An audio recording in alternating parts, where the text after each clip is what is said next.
we're nicely locked in for the first half of this year at those low differentials. So, like many in the industry, Surge's CEO had hoped Canadian energy exports would escape unscathed.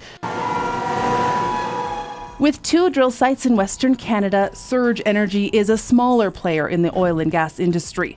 So it's been trying to insulate from tariffs by selling its oil before they take effect. But the U.S. president says tariffs on oil are happening in just a few weeks at 10% instead of the broader 25%. Trump's been bragging about his amazing trade deals for years. But guess what?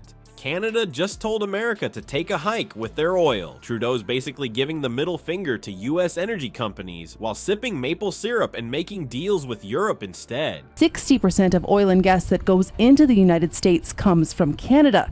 Canada is dependent on U.S. consumers, but the U.S. needs Canadian oil too.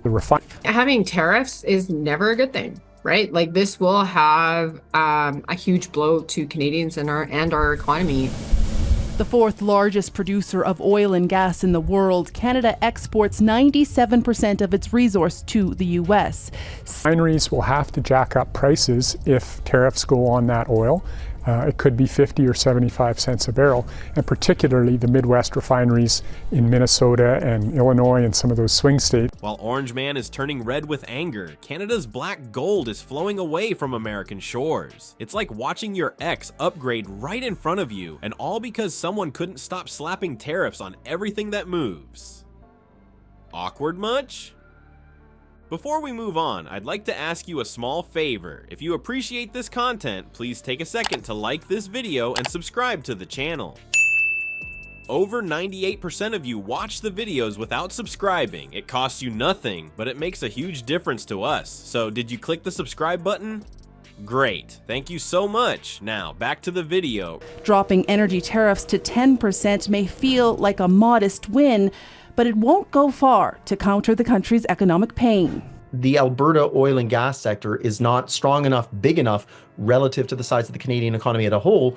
Would be most likely to increase prices. It's why even American lobby groups like the American Petroleum Institute have been calling for the U.S. president to leave oil out of its tariff plans. That even if the oil and gas continues to flow, that it's going to save Canada from a recession. Ottawa has said that when it comes to countermeasures, everything remains on the table.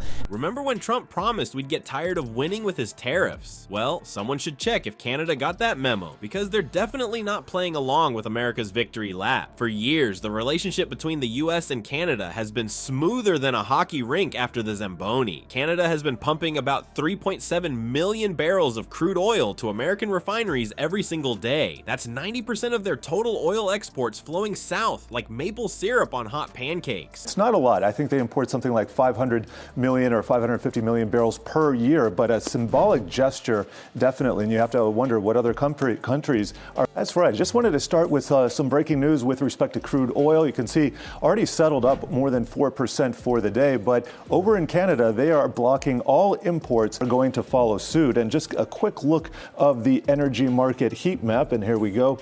We can see lots of green except for some of those foreign majors, Royal Dutch Shell and BP.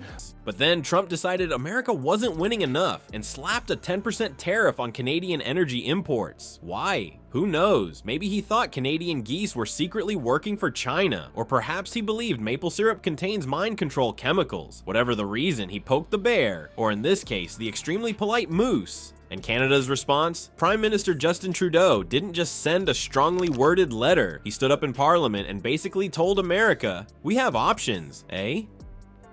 His exact words were even better.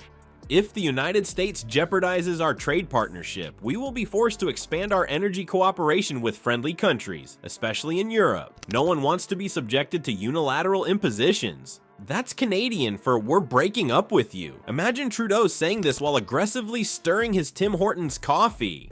That's how serious this is. A real standout today, that's up 7%. And we also have some other EV makers. We're going to get Lucid earnings after the bell, so stay tuned for that. Rivian up 6%, Li Auto up 9%. So a lot of gains here today. We'll look at some of our other heat maps. NASDAQ 100, kind of telling today. NASDAQ just turned green briefly. We're seeing Alphabet up 23 basis points, practically nothing. Microsoft basically unchanged, but Tesla not necessarily in the market overall. I'm just going to leave us on our crypto heat map. We can see it had a nice break to the upside today, and Bitcoin may be forming a double bottom, so we'll have to see what comes of this. Meanwhile, over in Alberta, Canada's Texas without the cowboy hats, the provincial assembly is discussing what they're calling retaliatory pipelines. That sounds like something from a plumber's revenge fantasy, but it's actually Canada's very real plan to tell America, it's not us, it's you, and ship their oil elsewhere. The funny thing is, Europe is standing in the wings like that friend who's always had a crush on your partner. With Europe desperately trying to wean itself off Russian energy, they're practically sliding into Canada's DMs saying, hey, heard you might be single soon. Brussels officials are probably taking Canadian accent lessons and memorizing lyrics to Celine Dion songs as we speak. But here's where Trump's America First policy gets really special. It's actually becoming America Lonely real fast. The policy might as well be called America in the corner wearing a dunce cap at this point. Because while Trump is busy tweeting about winning, Canada is busy making actual plans to send their oil across the Atlantic instead. And they're not just talking about a little bit of oil. Canadian officials have made it clear they could be shipping up to 2 million barrels daily to Europe and Asia by 2030. That's almost exactly what they're currently sending to American refineries. It's like Canada is saying, we'll replace you completely, and we'll do it with a smile and an apology.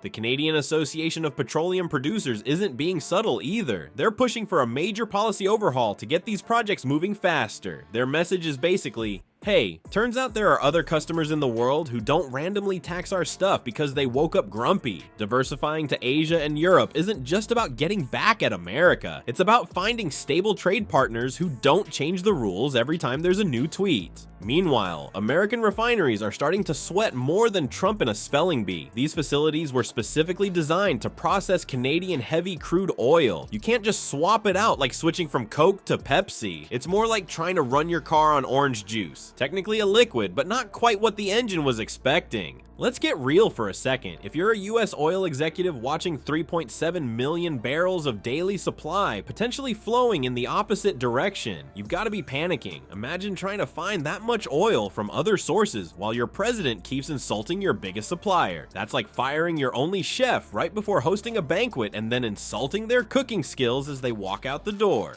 Well, folks, here's where the story gets extra spicy. Energy sector bigwigs in America are freaking out that if Trump's brilliant tariff plan stays in place, our Canadian neighbors might just take their oil and go home, or more accurately, go to Europe. It turns out when you insult your biggest supplier and tax their products, they might, shocking revelation here, decide they don't need the abuse. US refineries are now facing a potential supply nightmare, while Donnie Tariff keeps telling everyone how fantastic everything is going. So as Canadian oil potentially flows east instead of south, maybe those oil executives should have a little chat with the orange deal maker. Nothing says, make America great again, quite like watching your most reliable energy supplier look for better friends across the Atlantic. Winning.